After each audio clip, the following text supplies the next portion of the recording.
What's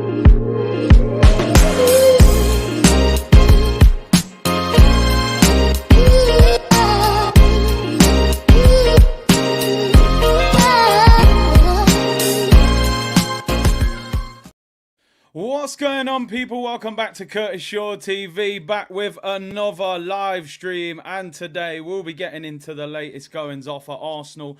Lots of transfer news heating up. Transfer window opens in about 12 days time, so a lot of transfer links will start going around in the next few days and the next week or so. Obviously, we're looking ahead to the Liverpool game at the weekend.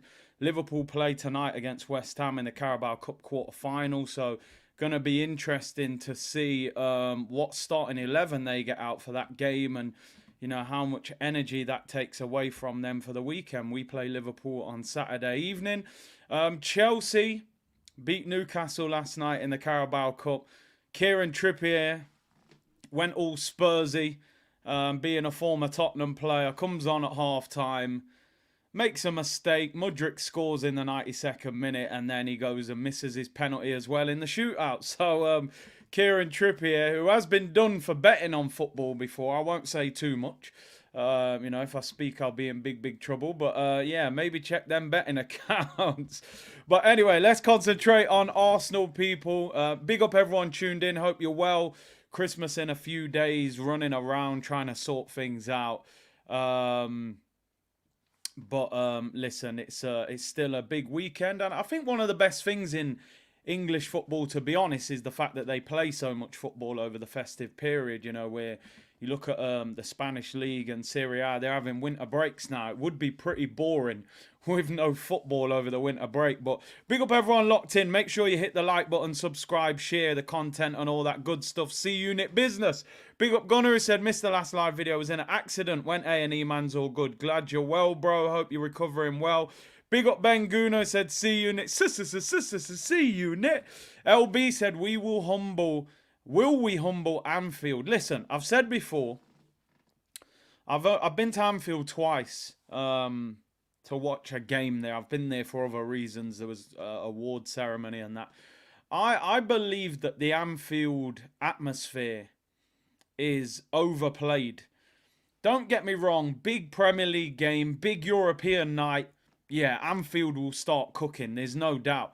If you can see off that first 15 minutes, you can silence that crowd. I'm telling you now. You saw against Man United the other day, it wasn't rocking at Anfield. It really wasn't. And they weren't, you know, I don't think they were overly encouraged by the way they play. What I would say is that Liverpool, you can't underestimate them. We know that when they're good, they're very good.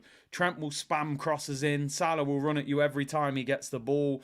You know, they've got players like Gravenberch and Szoboszlai that will shoot. You can't underestimate them. They're going to cause you problems. But for me, and I know I always say this, and some people think I'm crazy on this, I think we've got to beat them.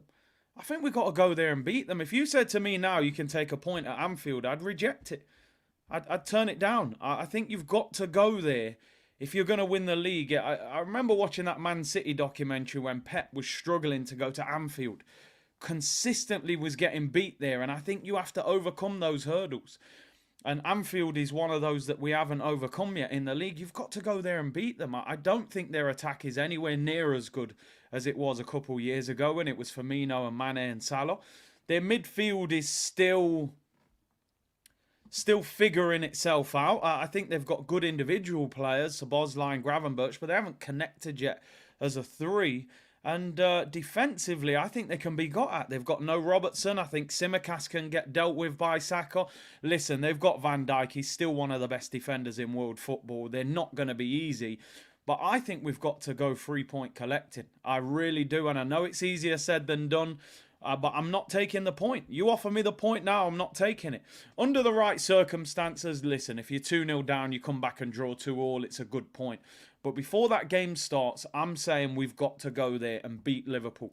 We do. Man United went there, stunk out the place, and got a draw.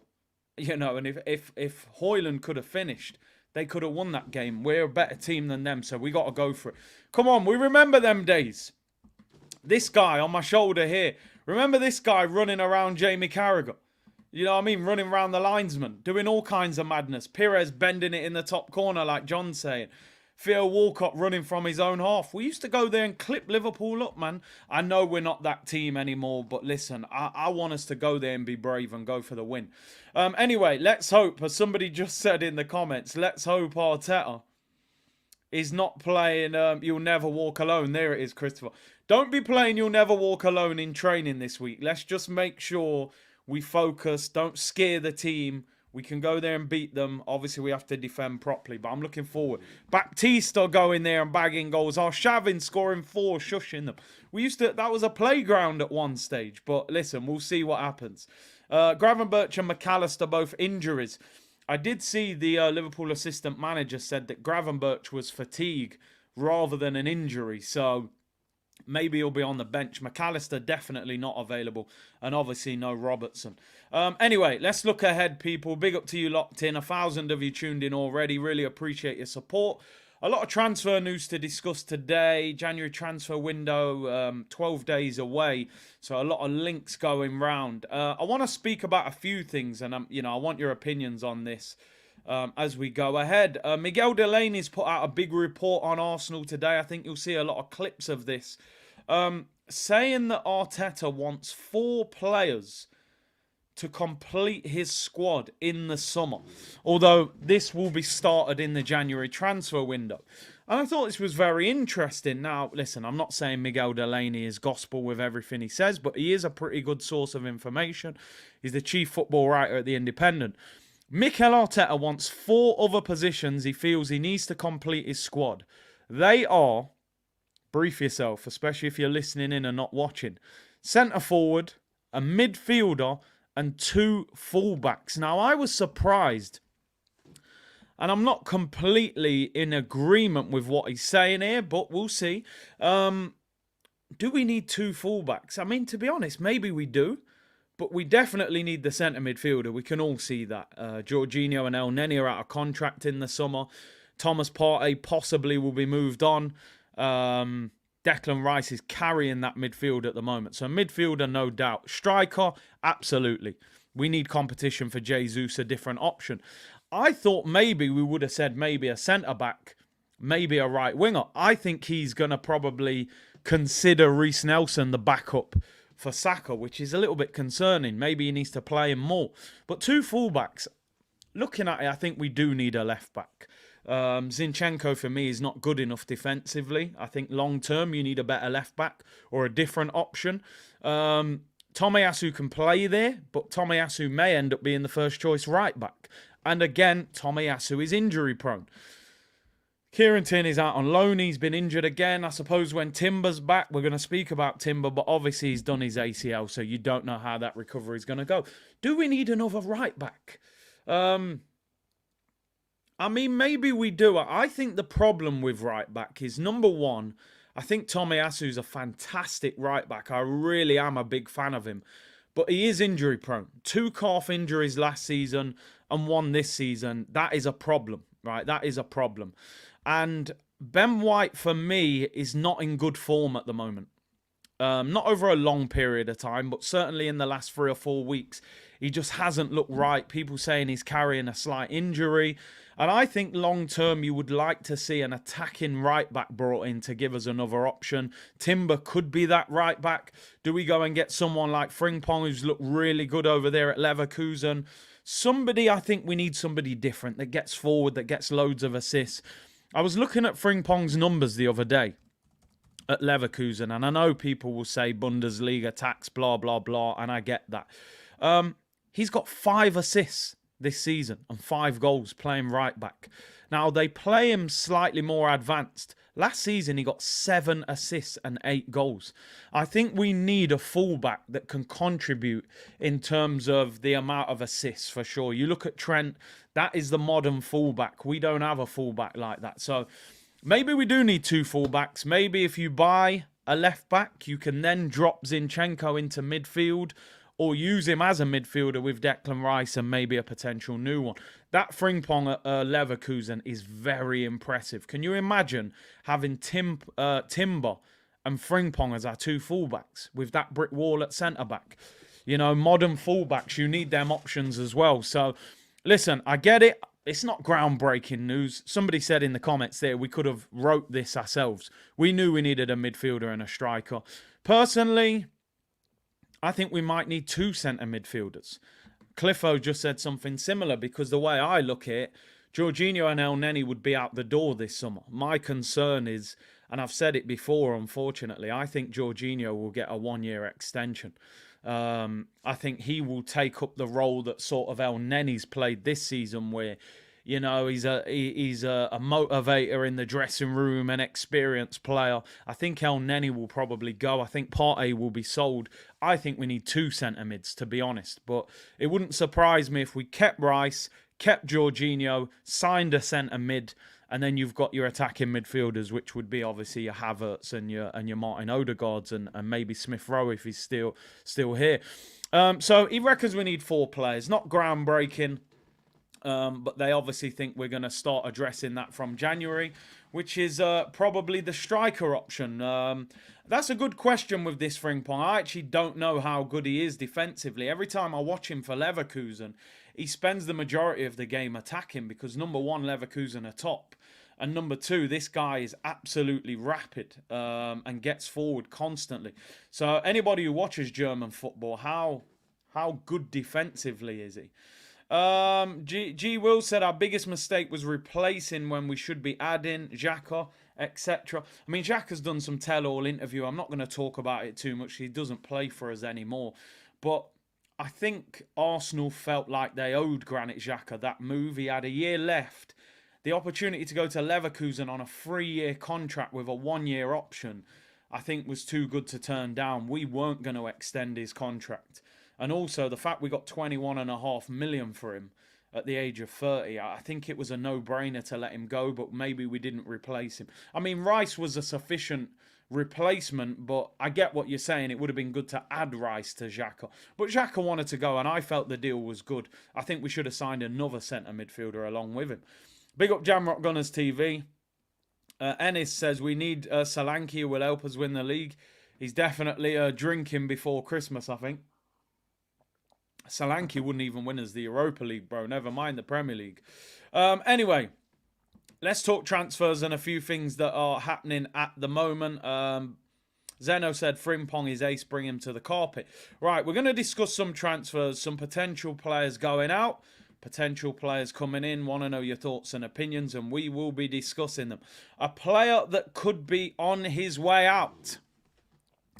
I mean, I don't see it happening purely because this guy is treated like family by the manager.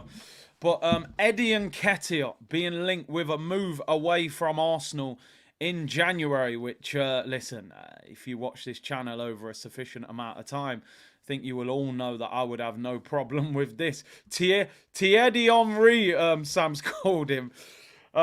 Listen, Arsenal are happy with Eddie Nketiah, but there is interest from a number of English and German clubs.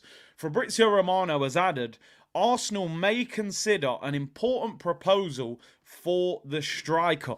Now, I've been reading the whole article. There's an article going around as well in the newspaper today regarding Eddie Nketiah and a potential move. I've written down some of the notes from it. It says, Mikel Arteta is a big fan, as we all know, of Eddie Nketiah and has often referenced his brilliant attitude and commitment to training. He is not actively seeking to sell him, but there has been recent interest from West Ham, who are looking for a long-term replacement for Mikel Antonio, and also Crystal Palace, who feel they need a striker due to Mateta, Edouard and Jordan Ayew's lack of goals. Arsenal are not actively seeking to sell Nketiah, but would consider a proposal of around £40 million for the England international. Do you think, first of all, we could get 40 million for Eddie Nketiah? Bear in mind, we got 35 million for the boy Balogun, but there was a lot of hype around Balogun. Balogun had scored 20-plus league goals in the French league. He's the American #1 striker. From an Arsenal point of view, I can understand Arsenal saying 40 million. He's 24 years of age. He plays for Arsenal. He's an England international. You should be getting that in the modern market. But my problem is, I'm just not sure. Number one, is there enough hype around him? Number two, Edu. I just don't know if Arsenal would get £40 million for him. If we did, sell him every single day of the week. You know me, people. I'd sell him for less. I think that's right. Somebody just said there, Waffy said 30 million, 10 in add-ons. I think that's reasonable. West Ham offered £30 million for Harry Maguire in the summer. They offered 30 million for McTominay. As I said, you've got to dress it up as something that it's not. From my point of view, as you know, I don't particularly rate Eddie Nketiah. But if you were selling him, you've got to say, look, he's 24. He's in the England squad at times. And he plays for Arsenal. He is worth £40 million in the modern market. When you look at what other players are going for, you know, Mudryk cost 88 million. He'd had a good 9 months in the Ukrainian league with an Asda car park in the background. So the reality is you should be getting £40 million for him. I just don't know if we would get that. The King of Zamunda, the Prince Hakeem. What do you guys think? I want to know in the comments. Is he worth 40 million? Would we get 40 million? I always say something is worth what somebody would pay for it. You can put your car for sale for 20 grand. If people are only willing to pay 10, then it's only worth 10. My thing is more, would a club pay £40 million for him? I'm looking at Palace. I don't think Palace would pay 40 million for him. I just don't. Palace don't spend 40 million. I mean, Snake Eye said 40 million Jamaican dollars, probably more like it. Would West Ham pay £40 million for him? I'm not sure. I mean, Latte says 20 million plus 10 in add-ons. I think, I think if you're getting 20, 25, you get 5, 10 in add-ons. If you give me 30, 35 million, I'm still selling him. I'm going to be honest. I just don't think where his reputation is at the moment and the fact that we're selling him that we would get 40 million for him. I just don't. I don't see it. I think you're looking at 25 to 30 to 35. I think 25 plus 10 in add-ons is what you would get for him. The guy hasn't scored 10 Premier League goals in his career. I just don't think clubs would be going for him like that. I think West Ham is the move out of them. I don't think Crystal Palace really would suit him that much. Get him to Palace. You get Jared Bowen around him, Ben Rama, Paqueta. I think if you create chances and you use him as a poacher, he'll nick goals for you. He's a 10 to 15 goal striker if he played every week for a club, in my opinion. Probably not 15, closer to 10. People saying 40 million Zimbabwean dollars. Somebody just said monopoly money. Iwobi cost 40 million, but there was hype around him at the time. He was playing well. Eddie is worth 40 million. It's one of them. If he played for another club, you would see him go for 40 million. It's because I've got PTSD, people, over the sales that Arsenal have done.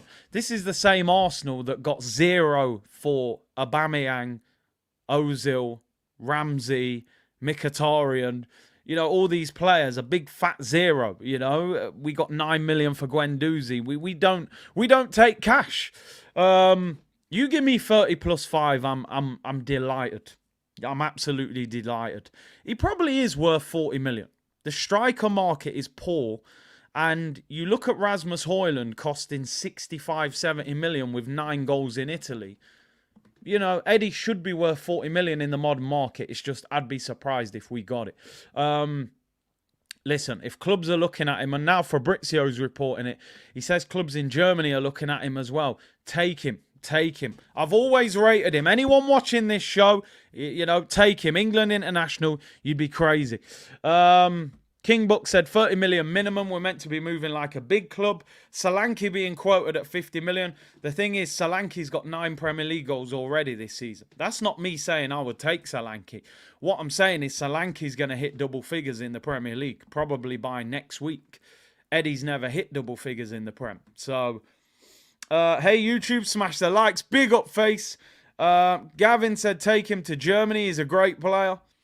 DJ Ash said, we can't sell Eddie. He's just going to drop Beverly Hills Cop 4. Maybe his value goes through the roof. Axel Foley settings. Oh, my God. Bobby said, when you think of garbage, think of Hakeem. Coming to America settings. We'll go McDowell's and get the Big Mick, not the Big Mac. If you know, you know, people. Curtis selling sand in the Sahara. That's what we got to do, people. We got to, we got to, we got to make him sound, exciting for people. I'm going to be honest. I think for West Ham, it would be a decent move. I'm not even capping when I say that. I think West Ham, just give us some of that Declan Rice money back. You've got Antonio as the big man, physical presence, and you've got Eddie as the poacher in the penalty area. I think he would do okay at West Ham. Give us that 40 mil. Sky Sports reporting about Man United admire Arsenal's stance on just terminating contracts. Talking about Sancho. Well, 300,000 a week, they'll be paying a fortune. But Eddie being linked with a move. Jites said, unlike Balogun, he wasn't frozen out of the team. Good point. And Brio said, if only Tomiyasu had them Grealish coughs. Eddie isn't going anywhere, but he should be sold. And Mbappe would look good in that 14. Listen, I tried to ask about Mbappe, but I don't know if that one's going to happen. English tax, man. Get him in the England squad and sell him. She's your queen-to-be settings. Listen, as I said, people, I'm a big fan of Eddie Murphy. She's your queen in Coming to America. It's the high note. She's your queen-to-be. I'm not going to hit that high note. It's nearly Christmas. I don't want to spoil Christmas for you, people. But a great song and a great film. Anyway, I've done my best there to sell Eddie and Nketiah to any West Ham or Crystal Palace fans. That's the best I can do for you people. Eddie could be sold. Cole Palmer cost 40 million. I don't think he'd even made 15 appearances for Man City. So if you can sell properly, man, you can get 40 million for him. Anyway, let's get that 14 on a world-class striker. Let's continue to talk business, people. Business being discussed. And I want to know your thoughts on oh na na na na na na oh na na na. I've clicked the wrong screen there just as I start singing and the screen goes on the wrong one. Not the Onana that can't catch a cold at Man United, by the way. We're talking about the one at Everton, and I'm a little bit conflicted on this one, so we're going to discuss it. We may even do a poll on this. I want to know your thoughts and opinions about whether you would take Onana from Everton. Now, a year ago, we were heavily linked with him. And at the time, we were chasing top 4.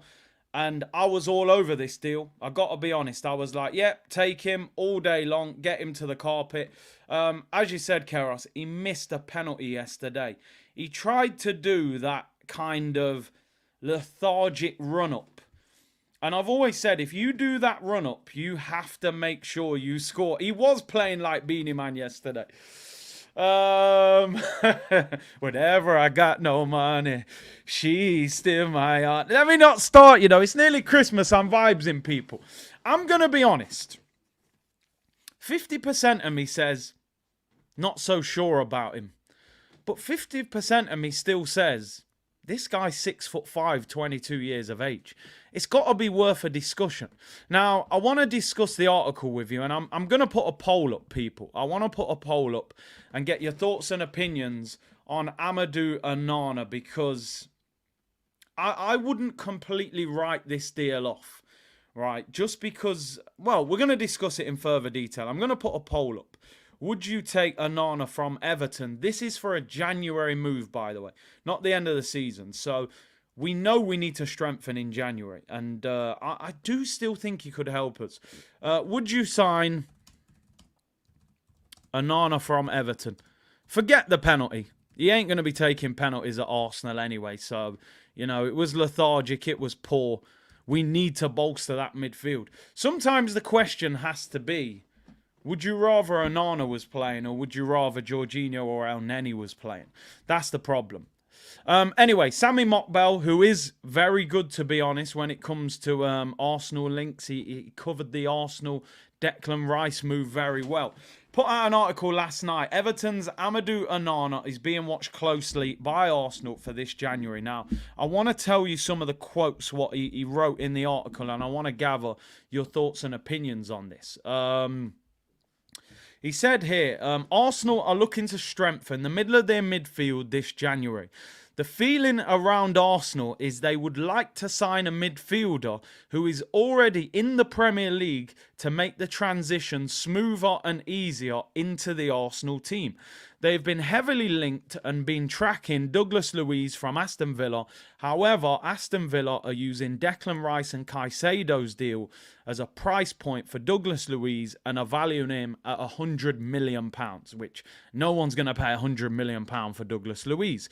However, Arsenal feel there could be a deal to be done with Everton's Fofana as Everton seek resources to deal with their recent financial problems. They feel a deal could be done at around £40 million. The club were heavily impressed with Onana after his performance against Arsenal last season. The 6'5" Belgian international is thought to be very keen on a move to Arsenal to try and strengthen his ability to get in the Belgium squad for the upcoming Euros. Sorry about the long discussion there, people. I actually copied the whole article. So, there's your interest. Onana, obviously, would be available for the whole season, doesn't go to AFCON. You know me before. I've said time and time again, go and get me Fofana from Monaco. No problem. 30-40 million, Fofana, job done. I think he's outstanding and he can play on the ball. He's a tank. That's who I want. But as you can hear from the article there, Arsenal are talking about Premier League ready, easier transition. They don't want a midfielder maybe that's going to come in and have an adjustment period. So I understand that, but I'm not sure I buy into that always. Sometimes sometimes the best players come from outside the Premier League. Nobody needed a transition period with some of the best players that have come in. What would Dyche do? I mean, listen, mate, you want to buy an Onana, you're going to have to fight me first. And I tell you something, mate, I don't mess about. I eat bricks, I eat wood, I eat concrete. I ate some glass for breakfast this morning, and I've just drank a pint of petrol, mate. If you want an Onana, Arteta, you come here and you face me like a man. We're putting grandmas in headlocks. Merry Christmas, 40 million, and Onana's yours, mate. No problem. All the best. I'll keep Everton up anyway. I'm a ginger genius. There you go, people. That's what Dyche thinks. Onana, 6'5". He's a tank. 40 million. He wouldn't be top of my list. But if Arsenal signed Onana for 40 million, I would say, you know what? I don't mind the deal. Because when you're at Anfield, when you're at the Etihad, we saw last season, we went to the Etihad last season, and Kevin De Bruyne turned Arsenal's midfield into a playground. He was playing around. I thought he was at Alton Towers. He was doing whatever he wanted. Sometimes you just need some animals in there that are gonna just take people out in the footballing sense. Keep him away from the penalty spot. As I said, his penalty last night was embarrassing. But he is a tank. He destroyed our midfield last season. This season, not so much. He hasn't been as good, but Everton have struggled this season. For me, he wouldn't be top of the list. I would rather take Fofana. There are other players that I would take out there. I've said Barella, but, Barella would cost 70, 80 million. Them kind of deals won't happen till the summer. For me, I would take him. As I said, I would rather sign Fofana from Monaco. We've been linked with him, but they're saying in that article Arsenal want somebody in the Premier League, which I don't know why. They obviously feel he can just go into the team a little bit easier. And I get you. I'm with you, Ben. I think that as well. I looked at him as a player that when we were finishing fifth, trying to get top four, get me Onana, get me Tielemans. Now we're trying to win the league. I wouldn't want Tielemans. And I'm a little bit like that with Onana as well, but the only difference with Onana compared to a Tielemans, he's 22, right? So I still feel there's a lot of room to improve, and he's 6'5". Even if he wasn't incredible on the ball, that sort of physicality in midfield is vital, and I think somebody like him, I mean, he would be an absolute dream for Martin Odegaard. Odegaard sees him coming through the door, he's like, wow. I don't really need to tackle anyone. I've got an absolute tank behind me here. Space Jam settings, people. Just bullying people. So for me, my opinion, not top of the list. There's players I would sign ahead of him. But if you bring me Onana in January, I would take it. 6'5", 22, beast mode. Don't think he could demand first-team football coming from Everton. So if you bench him at times, I think he'd still have to hold it. Can you imagine away from home, Declan Rice and Onana? And you're trying to break through that. You imagine De Bruyne trying to break through that.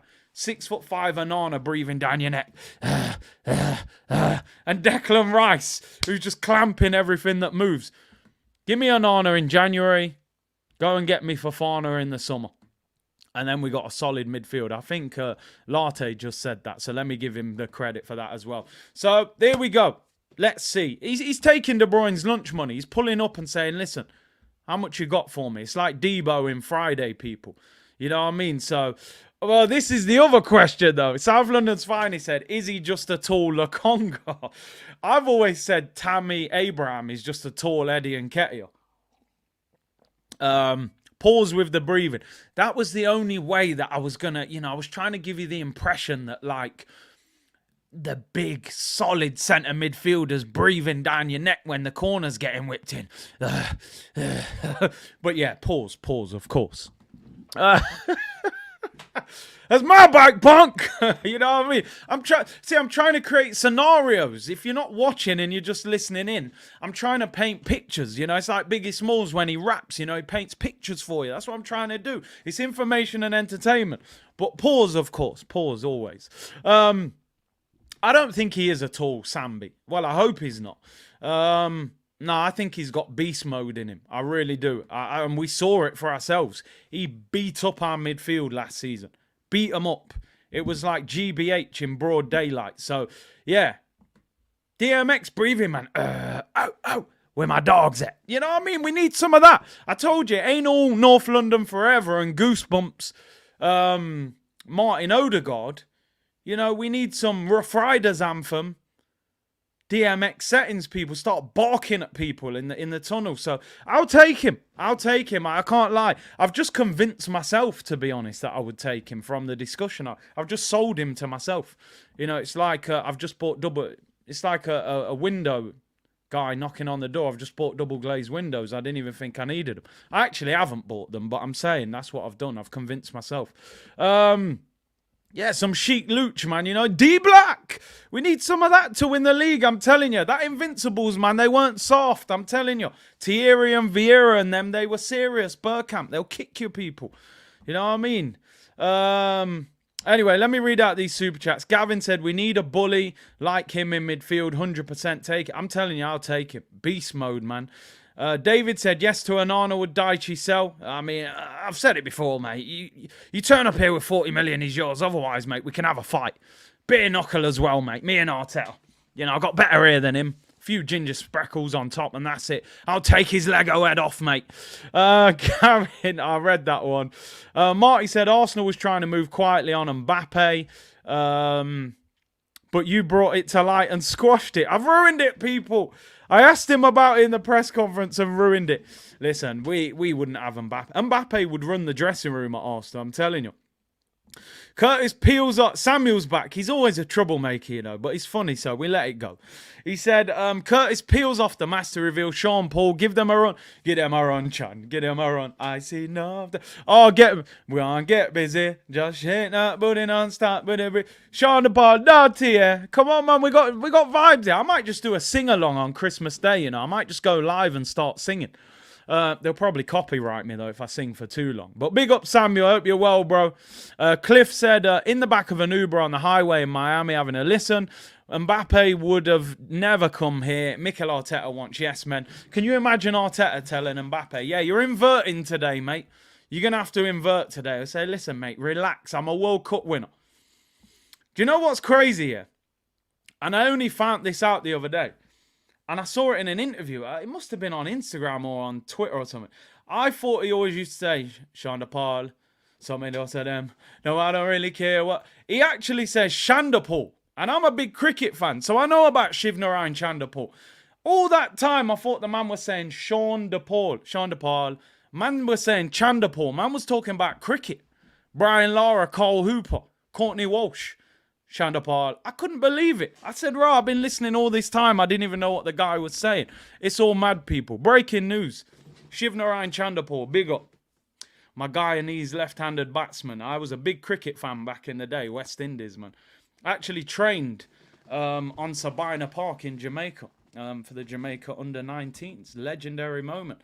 But if you're not a cricket fan, you'll be thinking, what the hell is this guy on about? But anyway, let's move. Big up Lee Burnell said, big up Big C Unit business. Come on, you Gunners, bless. Hope you're well, bro. Everyone's well. Festive period coming up, Christmas settings and all of that. Anything can happen on this stream. We can end up talking about cricket, basketball, biscuits, anything. Anything can happen. I was watching basketball last night, actually. Steph Curry was cooking the Boston Celtics in overtime, so I'm a little bit tired. But yeah, the NBA streams will arrive eventually. Anyway, let's move on. No more Eddie Nketiah. I'll leave that poll up for another few minutes. Amadou Onana, would you take him? I've sort of convinced myself I would take him, but you guys let me know what you think. Let's talk. Yeah, Morant was back. Morant was cooking, man. Yo, Morant's sick, bro. I'm a big fan of Morant as well. Anyway, let's talk about Ivan Toney. It just wouldn't be a stream without talking about Ivan Toney, would it? Lee Dykes, who is the Brentford technical director, he's done an interview today in the Sun newspaper. See, look, there's all kinds of cricket and basketball talk going on now. Somebody just said there, Tendulkar is the GOAT. I'm a Brian Lara fan. Brian Lara's my GOAT. But, you know, the NBA games, yeah, they'll be there soon. Don't worry. We'll get there. But anyway, Lee Dykes did an interview in the Sun. And he said that Ivan Toney could leave if an offer was too good to turn down in January. It's hardly breaking news. You know, I think we all know that if somebody puts money on the table, they're going to let him go at the end of the day. He said in the article, sometimes an offer arrives that is too good to turn down. It may happen sooner than later. He went on to say, Ivan Toney was the third top goal scorer in the Premier League last season, so it's only natural that clubs will want to sign him. Now that Harry Kane has gone, he's one of the best strikers in the Premier League and in Europe. What I will say is that I just don't think that loan thing that they were discussing last week, saying maybe Arsenal could get him on loan with an obligation, I don't think that's possible. They're not stupid. Why would they do that to themselves with Mbeumo being out as well? Cliffo saying here, you know, 70. I think 60, 70, and I think Ivan Toney puts in a transfer request, to be honest. He ain't messing about. As I said, I know people who know him. He wants to join Arsenal.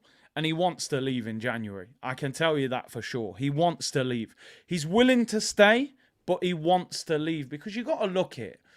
And I've said this before. He has been on a journey. He got the move at a young age to Newcastle. It didn't work. He ends up back down in League One, playing for Wigan and Scunthorpe and Peterborough. You know, in them nitty-gritty stadiums. Has a big season at Peterborough. Gets the move to Brentford.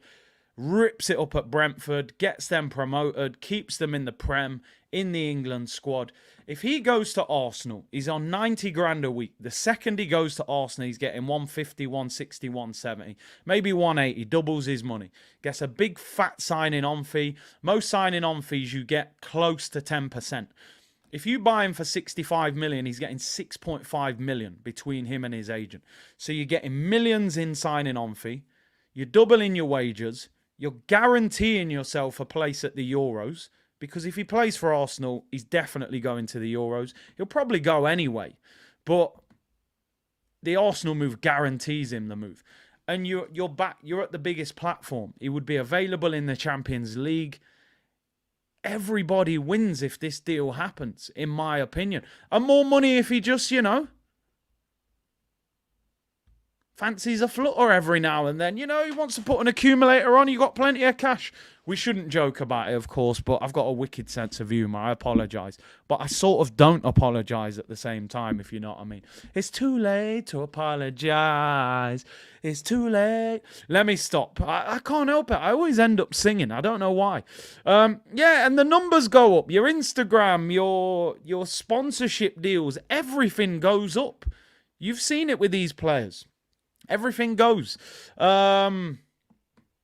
So listen, man, it's a no-brainer. I said before, we didn't build on being top of the league at the January point of last season. I thought Trossard was a good signing. Jorginho was a squad player, and Kivior is just, I don't know about Kivior at the moment. Both teams to score. It's a good bet. I think Arsenal have to take advantage of this January, man. We need somebody that lifts the level. I don't need to see... I would like to see 3 or 4 players come through the door, but I would rather you signed 1 or 2 players that can go into this team and lift the level up rather than signing 3 squad players. I don't really want to see that. So get him through the door. He wants to sign for Arsenal. He's a quality player. But are they going to wait until the summer and go for somebody else? That's the question. When's the last time Arsenal did big business in January? It was Aubameyang, and that was what, 2017, 2018? And that was because we got rid of Alexis. So I just don't know. Halby said, sign Onana. He can give Solargard and Fabio Chihuahua Jill off to book them up. Exactly. Get him in for the carbohydrates. Preview for Liverpool will be on Friday. Going to try and get a Liverpool fan on as well. You've gone too far now, Biggs. You've gone too far. What a film, by the way. Jamrock said, Kurt, it's the only way we don't move for Toney if we can be sure we're triggering Osimhen's release clause. I just think with Osimhen, it's too up in the air. That's the problem. It's too up in the air. You might be having discussions with Osimhen, and his agent might be saying, okay, we'll take Arsenal in the summer. But all it takes is, for some reason, Mbappe doesn't go Real Madrid, right? For whatever reason, he doesn't go Madrid. And then what happens? Real Madrid are desperate for a striker, and they go for Osimhen. And all of a sudden, Osimhen's saying, bye-bye, Arsenal. Hello, Real Madrid. And you've left Ivan Toney. You've left other strikers. You've gone for Osimhen and you've missed him. And it can happen. That's why it's so risky. Sometimes you got to get what's in front of you rather than gambling on something else. I like Osimhen. I do, and I would take Osimhen. He's younger. He's done it in the Champions League. But you've got to guarantee him. And then the title can be won now. And as I've said this before, I consistently hear about next season. As Arsenal fans, for the last 15 years, all we've been told is next season, this summer, next summer. I'm bored of hearing that. The war chest, the Luis Suarez, the Higuain, the Benzema, the Draxler, the Yanam Villa, next summer, this summer, next summer. Every year they're talking about next summer. I want to know about what's happening this season. Because right now, Man City don't look quite as good or as hungry. And Liverpool aren't at their full-on best. So we need to handle business and put ourselves in a position. Because I believe we should have won the league last year. And I don't move away from that. And a lot of people use that argument, oh, but Man City are too good, you can't overcome Pep. I believe we could have won the league last year if we'd have done proper business in January. Get yourself a proper Saliba replacement and maybe a midfielder or a striker. We'd have won the league last year.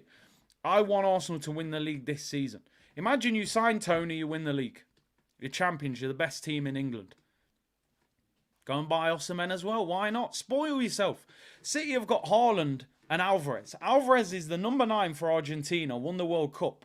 Haaland's one of the best strikers on the planet. Why can't you have 2 top quality strikers at Arsenal? Back in the day, we had ballers. We had Henry and Bergkamp and Carnu and Wiltord. We had Ian Wright and Anelka. You can have 2 quality strikers. This is the season, as Roscoe said. Talk to me about next season in the summer, when the season's done. Buy us a striker in January and go and win the league. Get him in and move, keep it moving. Sabina Park, yeah, trained on there. Epic moment, man. I know it's a cricket ground, but I used to stay up late when I was younger watching cricket, man. I was a massive fan of the West Indies. So to train on Sabina Park was massive, man. Big up Mohammed, new member. Really appreciate that. And he's done a super chat. He said we should include Nketiah in the Ivan Toney deal. 100%. Because they would need a striker. And I think he's good enough for Brentford. I've always said the problem is I don't think Nketiah would necessarily want to go to Brentford. He's got he seems to have this attitude that he thinks he's a big player. He might reject it. Carol said Alvarez bagged 17 goals last season, second choice. There you go. They're the levels you got to aspire to, people. You got to have top quality on the bench as well. 2,300 of you in the chat. Really appreciate it. 39 of you on Twitch. Big up everyone locked in. And I hope you're all having a good festive season. Looking ahead to the game on Saturday. As I said, I'll do a preview on Friday. I'll get a Liverpool fan on here. I might actually do 2 shows on Friday because I like to do my own sort of preview, press conference reaction, looking ahead at the team, and then do a show with a Liverpool fan. Maybe we can do a combined 11 and have a discussion of the 2 teams. So probably do 2 shows on Friday. So look out for that. Young Gunner said, many fans said Man City were the main reason we didn't win the league. In my opinion, we threw it away ourselves. January is massive for us. 100%. 100%. Listen, Man City, of course, they're unforgiving. They're going to win games. They don't let up. But when you're drawing with Southampton, losing to Forest and dropping points like that, you're not going to win the league. You're just not. Anyway, let's move on. We've been live for 45 minutes. Couple more stories to get into before we round up. Let me end this poll. Would you take Amadou Onana from Everton? Could be available for 40 million in January. 72% say yes. 28% say no. I just think the age, the physical presence, the fact he's in the Prem, I think he would be happy to be a squad player. 40 million in the modern game is not a lot. I would take him. He's a bully. He gives us that ability to bully teams. If you've got Declan Rice and Onana in midfield and it's a difficult game where you're not in possession of the ball as much, you could say, you know what? We are bullying any midfield that you bring to us today. 6'5", built like a brick. It is. As Gunnar G said, it's a no-brainer. It's an absolute no-brainer to get him. And then I can sing, oh, nah, nah, nah, nah, nah, nah. Man United fans were singing that with Onana, the goalkeeper. But that guy can't, he can't catch a cold. He's terrible. David said, I'm 48, Big C. I need to win now. Get me Toney. I'm telling you. How much patience can we deliver as a fan base? We went from invincibles to invisibles. We ain't seen the league since. It's crazy. Oh, we'll get Osimhen in the summer. Cool. That's cool. Get him in the summer, but I want a striker in January. Don't want to wait. What if Man City go and buy 2 monsters in the summer? The Osimhen deal wouldn't be enough. You know what Pep's like, what Man City are like. If Pep thinks something's wrong, he'll go crazy in the summer. So we're going, yeah, Osimhen, but Osimhen might not be enough to win the league if Man City go, okay, we're going to buy Mbappe or we're going to go and get, a monster from another team. So we can't sit around and wait. No time for that. Lucas said, get me Paulinho. I like Paulinho. I think because of the age, Arsenal aren't going for him. That's the problem. He's 28. He turns 29 towards the end of the season. It'll cost 50 million at least. I don't think Arsenal will spend 50, 60 mil on a guy that's nearly 29 in midfield that might, I just don't think they will. He signed a 4-year deal in September as well. I do like Paulinho, though. He's a good player. He will unlock Zinchenko, freedom for Zinni to attack. Yeah, exactly. I think Zinchenko could have a big future at Arsenal in midfield. He's a better midfielder than left back, in my opinion. So, yeah, right, let's move on. Final couple of stories before we round up, people. Elliot said, question, Curtis, if we buy Toney and Osimhen, what happens to Jesus? You got a decision to make then, haven't you? You got a decision. Do you use him as a squad player or do you sell him? That's a difficult. I like Jesus. I think if we had a better striker, I'd appreciate Jesus more. But because he's the main man, he has them days. He has them days where we're calling him, Jacazette. Football's ruthless. I told you. If Jesus might have to be a right winger or a backup striker or played behind the striker, that's the reality of the situation. No feelings in football, people. That's the reality. And big up, Elliot. I saw your interview on AFTV, man. Big up yourself. I didn't even know you was in England.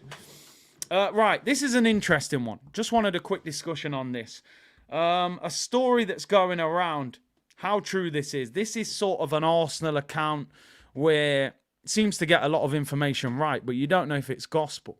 There is a rumour that Jurriën Timber could be back in Arsenal training by the end of January, which is quite incredible considering he got injured in August. And, you're looking 6 to 9 months with that injury.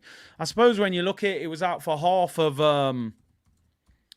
August, so that's a couple of weeks. You're then looking at September, October, November, December, January. So you would be looking at 5.5 months, and it is a 6 to 9 month injury. However, the reports were at the start, people were saying this could be closer to 8-9 months.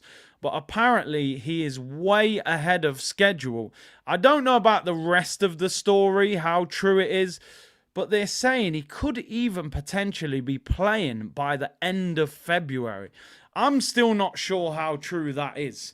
But Arteta did say in his press conference that Timber is way ahead of schedule. Apparently his recovery's been unbelievable. Sometimes when you train well, you've never had this kind of injury before, and your body is strong and healthy, you recover quickly. They do say 6 to 9 months for this kind of injury. And February would be just over 6 months. So, I mean, DV, listen, number one, and I've said this before and I've said it again because I just want to clear this up. Because a lot of people say in the comments, oh, you love Ivan Toney too much. I've never said on this channel that Ivan Toney is better than Gabriel Jesus. I've never said that. What I've said is he's a more of a physical presence and he's a better goal scorer. The reality is, Jesus never scored 20 goals playing for the best team in world football. He never scored 20 goals playing for Arsenal being the main number 9. I know injuries was a part of it, but injuries is a part of your ability as well, unfortunately. Ivan Toney scored 20 league goals playing for Brentford. So you feel like if you put him in the Arsenal team that create more chances, that play better football, maybe he can score even more. So I'm never saying that Toney's a better footballer than Jesus, but I think he's a better goal scorer. And what we need at Arsenal is a goal scorer and a physical presence. And that's the reality. Man said, ludicrous, me and my homie roll out, top that. So much money, roll out. You can't stop that. Where'd you get that platinum chain with them diamonds in it? I was going to sing, I've got, but I'm trying to be respectful. In different area codes, area. I won't say the rest. I have to respect, So it's a great chorus. Nate Dogg, the legend. But we'll stop there.